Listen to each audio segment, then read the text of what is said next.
Hi everyone, it's me Roselyn, and on this video I will help you out how to fill out the updated form I-485 that will expire October 31st, 2021.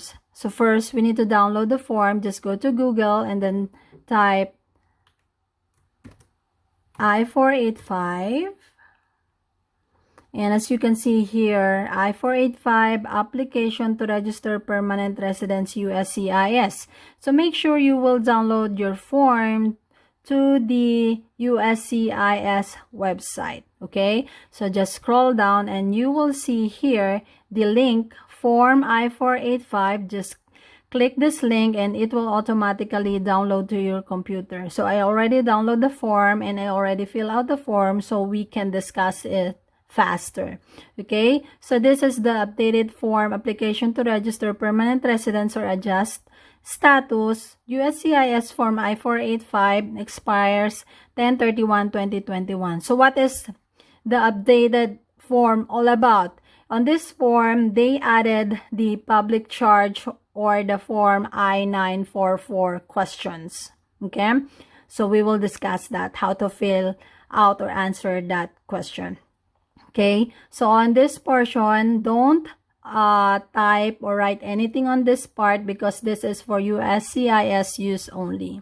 So we will start here. Start here, type or print in black ink. So make sure if you will print it, it is on black ink, and if you will just write the answer, just print this form and make sure you will use black ink and make sure your handwritten is readable. Okay, alien number, you will find your alien number on your NOAA 2. So upon fill out this form, you need to bring, or you need to have your passport, your notice of action 1, your notice of action 2, and then your I-994 because you need those documents to fill out this form. Okay, so like what I said, alien number, you will find this on your notice of action 2 of your K1 application. It is beside on beneficiary. It started on letter A. Okay, and then part 1, information about you, individual applying for lawful permanent resident. So on this portion, you have to decide if you will use your married name or if you wanted to retain your single name. Okay, because if you decided you will retain your single name and then afterwards you wanted to change it to your married name, you have to fill out another form and then send it to USCIS and pay another fee. So once you fill out this form, you have to decide if you wanted to use your married name or your single name. If you wanted to retain your single name, okay? Make up your mind and choose one, okay? So I wanted to use my married name. That's why I put my married name here, my last name. This is the last name of my husband, my name, and then my middle name. And then other name you have used since birth, if applicable.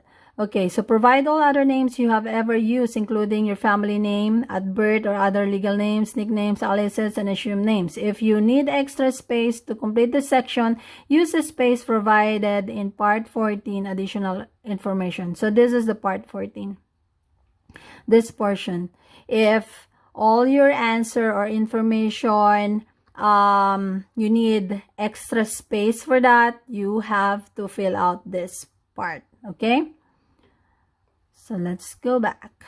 So since I am using my married name on this part, I will fill out this with my name when I am single, okay, or my maiden name. So family name, given name, and middle name. Since I only use one name, that is my birth name, I will not write anything on 3A to 4C. Just type NA. Okay.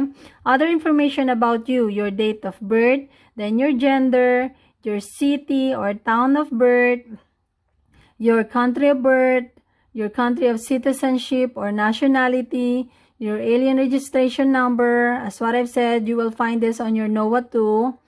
And then USCIS online account number.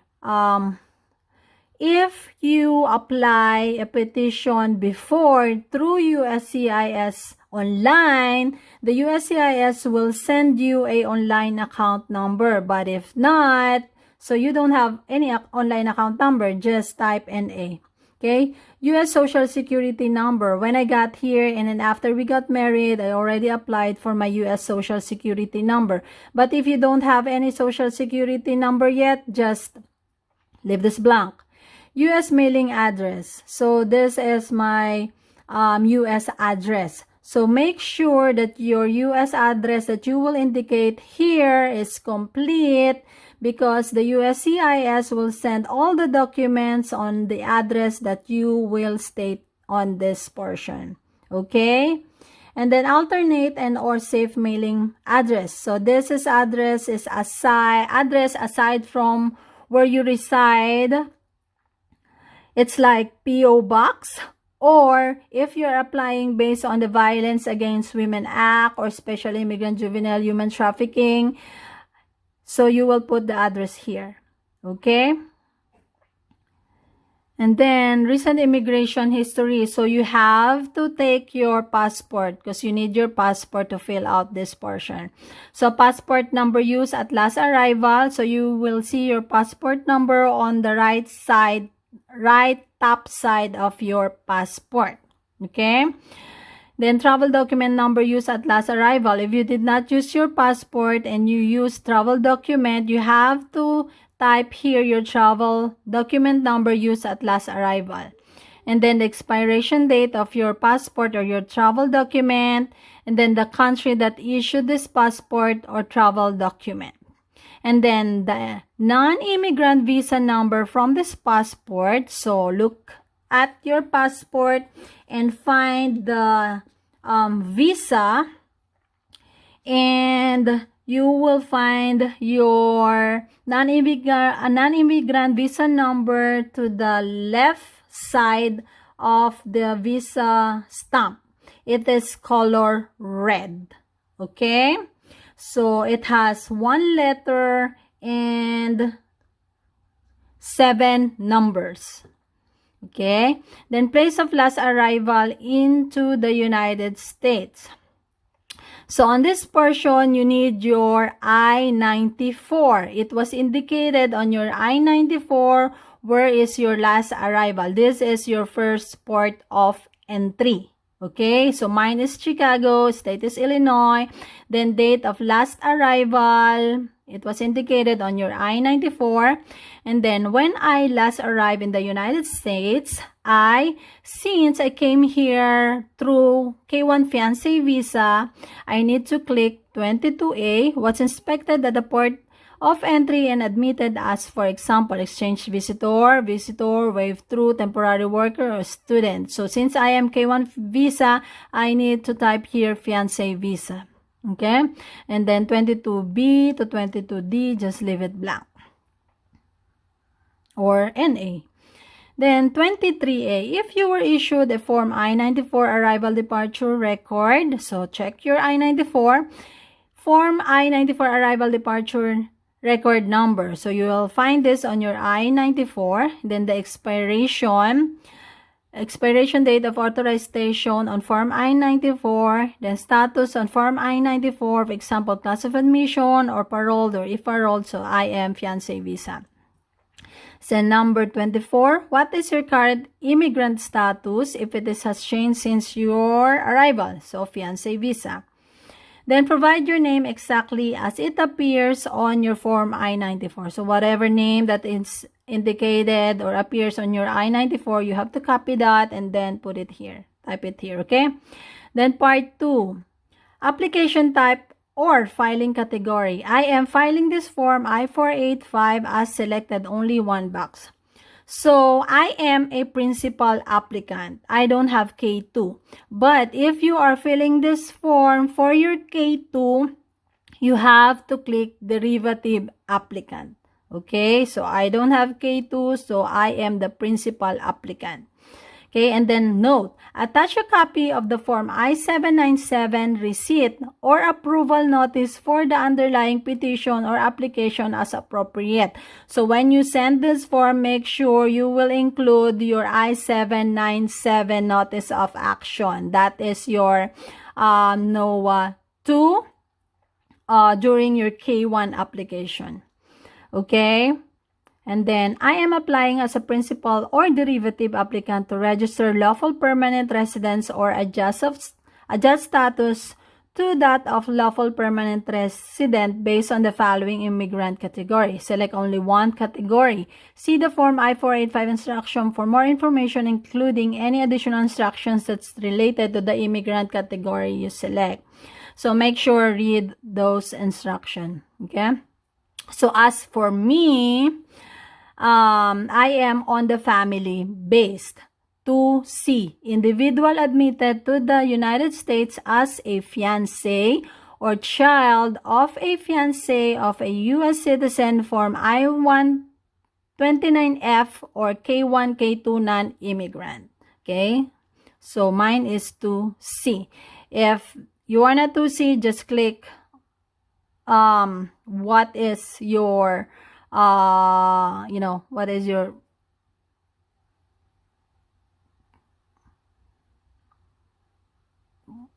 category. That take too long. So what is your category? So employment, leave it blank. For me, special immigrant, asylum refugee, human trafficking or victim, no. Special program based on certain public laws, additional option, additional alien worker information, no for me. So you have to read all of this. If you are not K1 fiancé visa, just make sure you read all of this and click what category you are, okay? So since I am K1 visa, I will just leave all of this up to 10. So I will start answering number 11. Are you applying for adjustment based on the Immigration and Nationality Act, INA Section 245I? So no. My answer is no. Okay, if you answered yes to item number 11, you must have selected a family-based, employment-based, special immigrant, or diversity visa immigrant category listed above number 2A to 8E. So just read this. Information about your immigrant category. If you are the principal applicant, provide the following information. Since I am a principal applicant, so on this part, you have to get your NOAA 1, okay? Or NOAA 2. So, receipt number of underlying petition. So, this is your receipt number. So, check your NOAA 1 and you will find your receipt number. So, that is, for me, it is WAC. Okay? And then, priority date from underlying petition. So, if you are looking for your NOAA 1, that is your notice date. Okay? But if you are looking for your NOAA 2, that is your receipt date. Okay? I hope that is clear. So, the receipt date from NOAA 2 and the notice date of NOAA 1 is the same. Okay? Then, part 2. If you are a derivative applicant, the spouse or unmarried child under 21 years of age of a principal applicant, provide the following information for the principal applicant.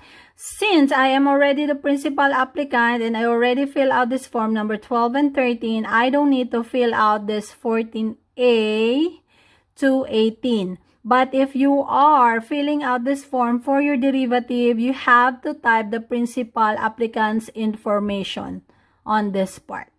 Okay? And then, part 3, additional information about you. Have you ever applied for an immigrant visa to obtain permanent resident status at the United States Embassy or U.S. Consulate abroad? So, no. If you answered yes to item number 1, complete item number 2A and 4 below. So, since I click no, just fill out this and A. or just leave it blank. Okay, address history. Provide physical addresses for everywhere you have lived during the last 5 years, whether inside or outside the United States. Provide your current address first.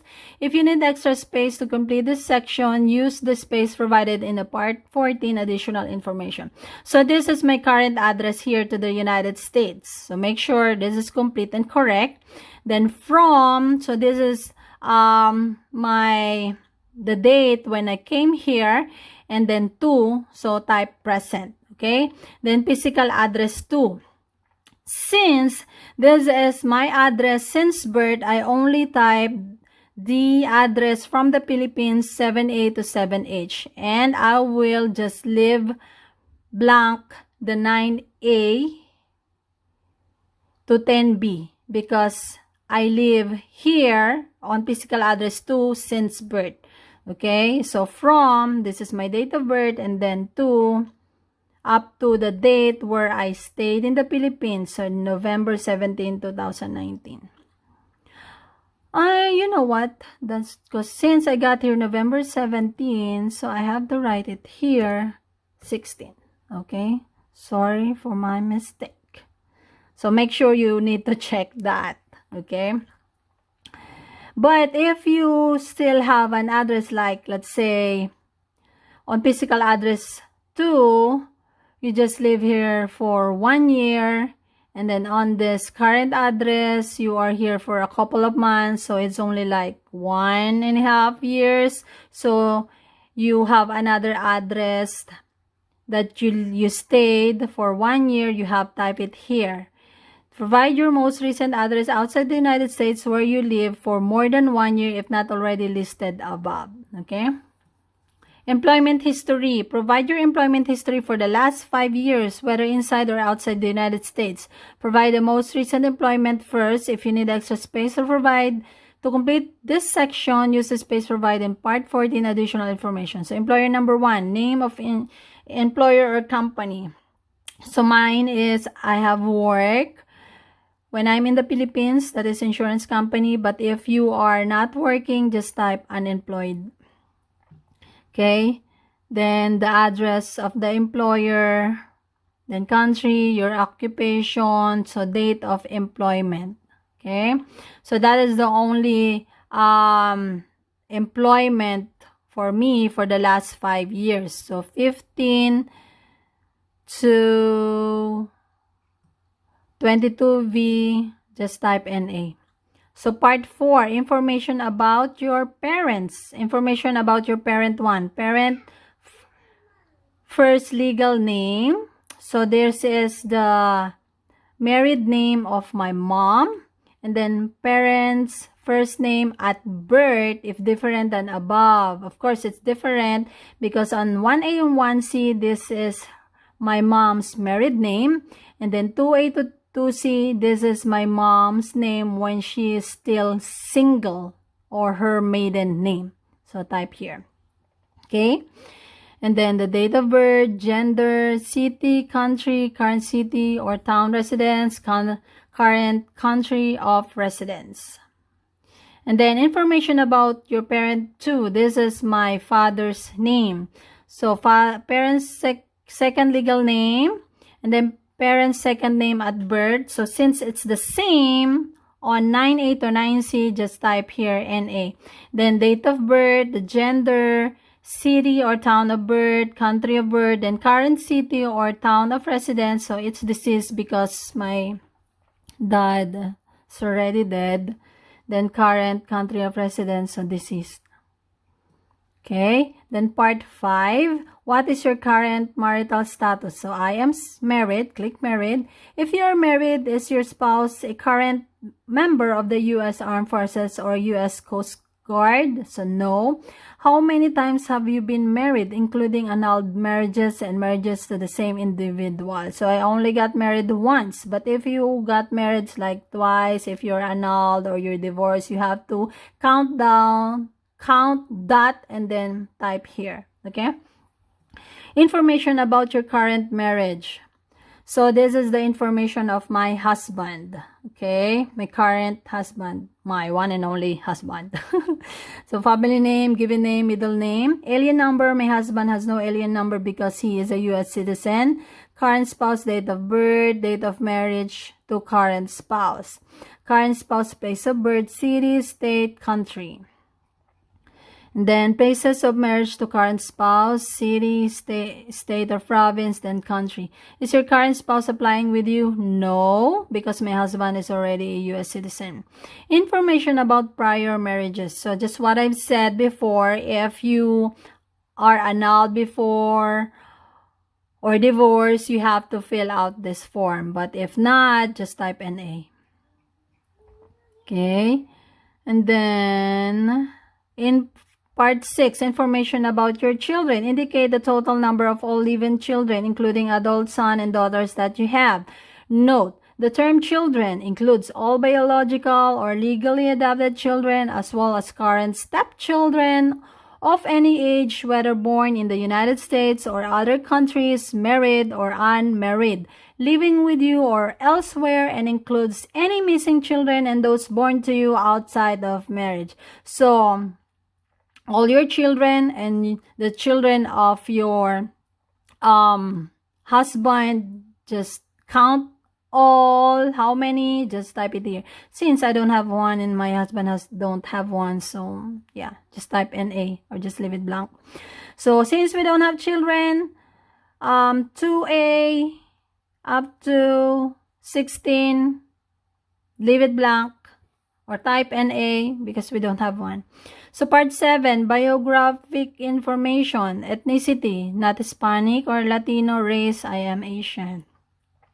Then your height, your weight, your eye color. Make sure your eye color is your right eye color. What I mean is your really eye color, not your contact lenses. Because someone asked me, I wear contact lenses, so what should I type in here? What should I click in here? My contact lenses color or my, so it's your eye color, not your contact lens color.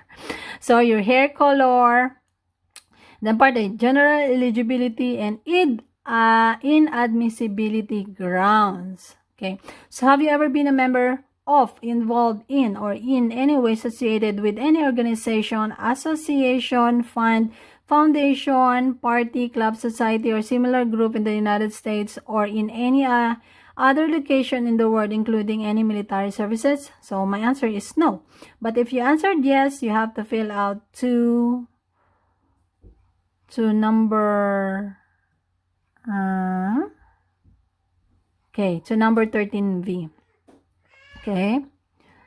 So part 8, general eligibility and inadmissibility grounds, continuation. So I'm sorry if I read it fast, okay, or if I answer it fast, because someone comment on my other video that why are you talking so slow? You are like a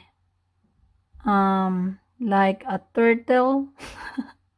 So that's why I am reading it like I think it's not that too fast for you to not understand what I'm trying to say.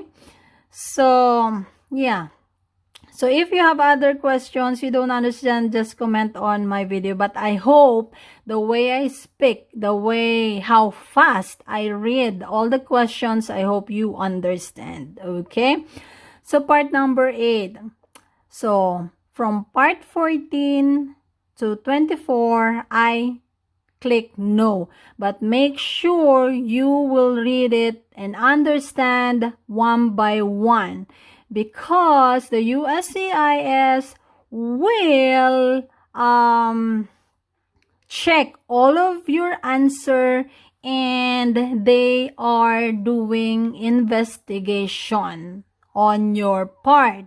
So make sure all your answer here is true and answer all the questions. Okay? I will not read it one by one because it is a lot. Okay? If you answered yes on item number 24A, complete item number 24B and C. So yeah, since I answered it no, just leave it blank. Then criminal acts and violations, like what I've said, you have to read everything and understand everything, and then make sure you answer it correctly and truthfully. Okay? So I will not read it one by one because all my answers are no. Okay, no. Okay, you can read it and you can answer it on your own. It is self-explanatory, so you can do that. Okay, here, public charge. Those who are subject in the public charge ground of inadmissibility under INA Section 212 A4 must complete Form I-94, Declaration of Self-Sufficiency, and may also have to submit Form I-864, Affidavit of Support under Section 213A of the INA. Answer the questions below to determine whether you need to submit these forms together with this Form I-485. So, Declaration of Self-Sufficiency, Form I-94. Number 61. Are you exempt from the public charge ground of inadmissibility? So the answer is no. We are not exempt. Those who are exempted are the refugees, asylees, petitioners under the Federal Violence Against Women Act, certain T and U visa applicants, and F grants and IRGs with special immigrant visa. Those are all exempted, but as we are not exempted unless you are one of those exempted that I mentioned. Okay? So to determine if you're exempt from the public charge ground of inadmissibility and therefore exempt from filing Form I-944, read the Form I-485 instruction. What evidence must you submit? Item number 9, Public Charge Declaration of Self-Sufficiency, Form I-944, and Affidavit of Support under Section 213A of the INA, Form I-864. So, since we are not exempt, we don't need to fill out 62A because we are not exempted. But if you're exempted, just read this and then click what is applicable for you. Okay?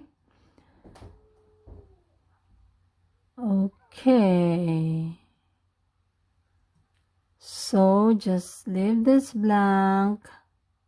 We will go to 63A. Have you ever failed or refused to attempt or to remain in attendance at any removal proceedings filed against you or on or after April 1, 1997? So mine is no. If your answer is yes, just click yes. Like what I've said, read it clear, understand it, and answer it correctly and truthfully. Okay? So, all my answer here are no. No. I will not read it one by one because it's a lot, okay? So, part 9, accommodation for individuals with disabilities and or impairments. Read the information in the Form I-485 instructions before completing this part. So, are you requesting an accommodation because of your disabilities and or impairments? So, my answer is no. Since my answer is no, just leave this blank. Okay, so part 10, applicant statement, contact information, certification, signature. Applicant statement. Select the box for either item number 1A or 1B. If applicable, select the box for item number 2. Since I can read and understand English and I have read and understand every question and instruction on these applications and my answer to every question. So I click 1A. But if you are using interpreter, just click 1B. Just type the corresponding answer on this portion if you are using interpreter. Okay? Then applicant's contact information, data and telephone number, mobile, applicant's email address. So make sure your contact number and your email are active because USCIS will send, any documents on your email, and then they will contact you. At least it is active, okay? Applicant certification. So once you print the form, make sure you will sign here using black ink. Don't forget that, because there's a lot of applicants who got their RFE or requests for evidence because they did not sign the form. And then the date. Okay, if you use interpreter, so fill out this form. The interpreter will fill out this form. Then the address, information on interpreter, signature, then preparer. Preparers is the one who fill out this form aside you. Okay, so the preparer's full name, all the information of the preparers. Okay. Preparers.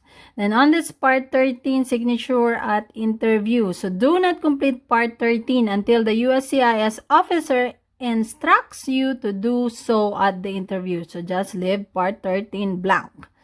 Okay? And then part 14, 1A to 1C to number 2 is automated. Okay? So that's it. So I hope it was clear. If you have any questions, clarifications, just comment on my video. And I will make another video how to fill out Form I-944. Okay? So, have a great day, everyone. Bye-bye.